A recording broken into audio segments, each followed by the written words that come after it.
They told you everything was waiting for you. They told you everything was set in stone. You're royal, you're rebel, you're more than one together. However you go, ever and ever after high. Televize Barrandov uvádí. Promiňte, pane profesore, mohl byste nám to přehrát znovu? Ale jistě, drahoušku. Kitty, víš, co se stane, když... Co, Chris? Já zapomněla?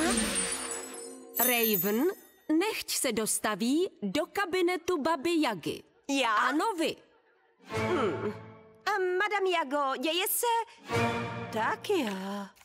Raven, posaďte se. Jako výchovná poradkyně mám za úkol hovořit s...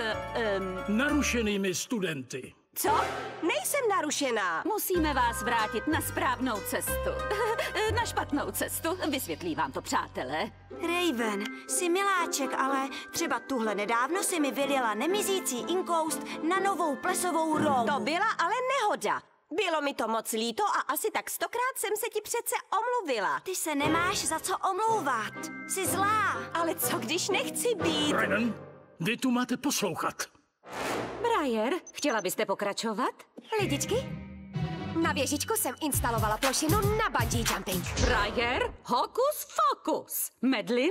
Myslím, že je Raven úžasná taková, jaká je, abyste mi neřekl, že ji budeme osočovat. Sliboval jste mi rukou dáním čajový dýchánek. Ano, lhal jsem. A co nám na to řekne Lizzie Hertz? Já? Sraz jí hlavu. Ne, mně se zdá báječná, proč by měla být zlá, když se jí nechce. Tohle se tam už dost!